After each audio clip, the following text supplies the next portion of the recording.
nahmaduhu wa nasta'inuhu wa nastaghfiruhu wa nastahdihi wa na'udzu billahi min shururi anfusina wa min sayyiati a'malina may yahdihillahu fala mudilla lahu wa may yudlil fala hadiya lahu wa asyhadu an la ilaha illallah wahdahu la syarika lahu wa asyhadu anna Muhammadan abduhu wa rasuluh.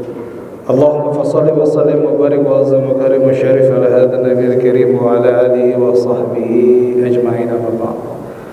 Ahibbal kiram, bapak-bapak, ibu-ibu jamaah Masjid Raya Al-Insan yang insyaallah kita semua diberikan kemuliaan oleh Allah Subhanahu wa taala. Amin ya rabbal alamin. Alhamdulillah, alhamdulillah. Bapak Ibu, pada hari ini kita masih diberikan kenikmatan oleh Allah Subhanahu wa taala. Nikmat iman, nikmat sehat. Sehingga kita masih diberikan kesempatan untuk dapat menikmati ibadah di bulan Ramadan pada hari ini. Tidak seperti mungkin ada saudara kita, keluarga kita yang pada hari ini kenikmatan-kenikmatan itu telah dicabut oleh Allah, baik berupa penyakit atau memang Allah Subhanahu wa taala telah menetapkan kepada mereka kematian. Tapi alhamdulillah Bapak, Ibu, alhamdulillah kita masih diberikan kemuliaan untuk dapat melaksanakan ibadah di bulan Ramadan, khususnya pada hari ini dan hari-hari yang telah.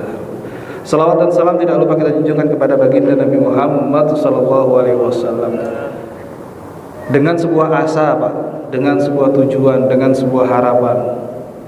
Kelak di hari akhir nanti, di mana harta yang kita kumpulkan, anak yang kita sayangi, anak yang kita kasihi, istri yang kita nafkahi, itu tidak dapat, sulit bahkan untuk mengeluarkan kita kalau kita berada pada golongan orang-orang yang tangan kiri. Tapi hanya dengan syafaat dari baginda Nabi Muhammad SAW mampu menarik kita, Pak, mengeluarkan kita dari siksaan Allah kalau memang kita menjadi orang-orang yang tangan kiri, artinya diberikan amal itu dengan tangan kiri. Tetapi yang menjadi masalah adalah bukan syafaatnya bagi saya. Yang menjadi masalah adalah apakah baginda Nabi Muhammad kenal kita atau tidak. Itu yang jadi masalah. Kalau kita mengenal orang, itu tidak akan memiliki nilai apapun, tidak memiliki value apapun. Tapi kalau orang tadi mengenal kita, itu akan jauh dampaknya dan memberikan efek yang lebih masif ketimbang kita hanya mengenal. Contoh simpelnya begini Pak Haji, kita mengenal Presiden Indonesia, ya kita mengenal. Tapi apakah Presiden Indonesia mengenal kita? Itu sulit. Tapi kalau beliau mengenal kita, maka akan ada nilai yang berbeda. Nah begitu pun di hari akhir. Kita mengenal baginda Nabi Muhammad, iya kita kenal. Tapi apakah baginda Nabi Muhammad mengakui tidak? Kita dari golongannya, kita dari umatnya, nah itu yang menjadi masalah. Jadi di hari bulan Ramadan ini, di hari yang penuh dengan kemuliaan ini, kita berharap kepada Allah, kita memohon kepada Allah agar kelak di hari akhir nanti, Pak, Bu, ketika tadi harta, anak, kekuasaan yang telah kita dapatkan di dunia ini itu gak dapat mengeluarkan kita, tapi dengan syafaat, yaitu diakui oleh baginda Nabi Muhammad, kita sebagai umatnya.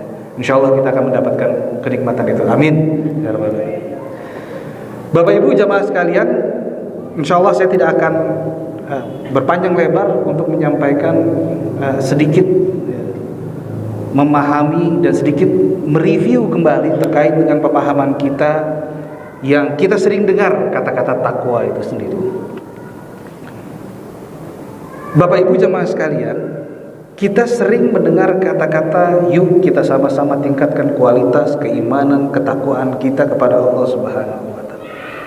Tapi sebenarnya apa arti takwa itu? Ya, ada ulama seperti Imam Ghazali mengatakan bahwasanya takwa adalah mengerjakan segala macam apa yang telah Allah perintahkan, meninggalkan apa yang telah Allah larang. Tapi ini hanya pemahaman secara simpel saja, Mas. Artinya untuk orang awam seperti kita mampu mengetahui dan memahami kata-kata takwa. Tapi kalau kita selami lebih dalam, apa sih arti takwa itu? Bapak Ibu yang saya hormati, Ada sebuah ungkapan dari Sayyidina Ali radhiyallahu taala, sahabat dari baginda Nabi Muhammad SAW. Sebenarnya dalam mendefinisikan takwa itu bisa terlihat dari beberapa hal. Yang pertama, Sayyidina Ali mengatakan bahwa takwa itu bisa dipahami rasa takut kepada Allah yang ada dalam diri kita. Pertama. Lalu yang kedua, kata Sayyidina Ali, takwa adalah orang yang menjalankan dan mengamalkan apa yang ada dalam Al-Quran. Yang ketiga, kata Sayyidina Ali, takwa adalah orang yang ridho, Pak Haji, dengan apa yang telah Allah berikan kepada mereka.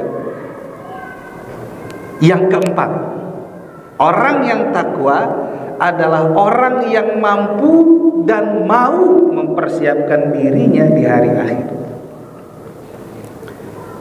Jadi dari 4 definisi ini atau 4 kategori ini kita bisa memahami simpel Pak Haji sebenarnya. Kalau ada orang, mohon maaf, ini orang misalnya sering ibadah, kita anggap sering ibadah, kita anggap dia sering sholat, karena secara zahir kita melihat orang itu sering ibadah, sering sholat. Tapi orang itu sering juga melakukan perbuatan yang tadi dilarang oleh Allah. Berarti apa? Berarti ibadahnya tidak memiliki elemen unsur takwa. Nggak ada nilai takwa di orang itu. Atau bahkan diri kita Pak Haji. Kita nggak menilai orang lain, bahkan diri kita.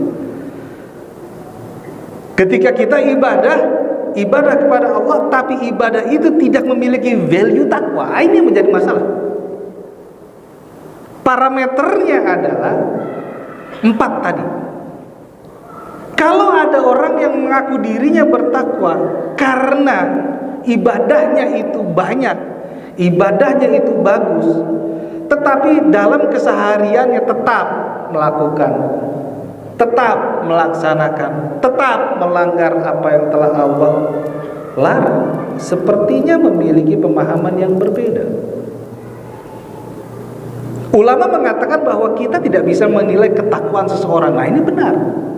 Karena kenapa? Karena itu adalah nilai yang ada dan hanya bisa terlihat oleh orang lain, karena itu merupakan hubungan terdalam antara manusia dengan penciptanya. Maka dalam Al-Quran benar bahwasanya orang yang bertakwa itu adalah orang yang memiliki kemuliaan. A'udzubillah, inna akramakum indallahi atqakum. Orang yang bertakwa Pak Haji adalah orang yang mendapatkan kemuliaan. Enggak mungkin orang yang memiliki kemuliaan melakukan perbuatan yang tidak baik. Mustahil. Karena dia sudah dilabeli kemuliaan. Kalau orang dalam kesehariannya mendapatkan dan dilabeli oleh Allah adalah orang yang bertakwa, kemuliaan itu muncul, maka sangat sulit orang itu melakukan perbuatan yang dilarang oleh Allah Subhanahu wa Ta'ala.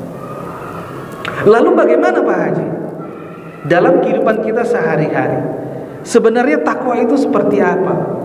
Takwa dalam hal ini kita bisa pahami bahwa takwa adalah usaha manusia untuk menjaga dan konsisten dalam melaksanakan apa yang telah Allah perintahkan kepada kita. Maka dalam Al-Quran benar Pak Haji yang dikatakan, a'udzubillah, ku anfusakum wa ahlikum nar.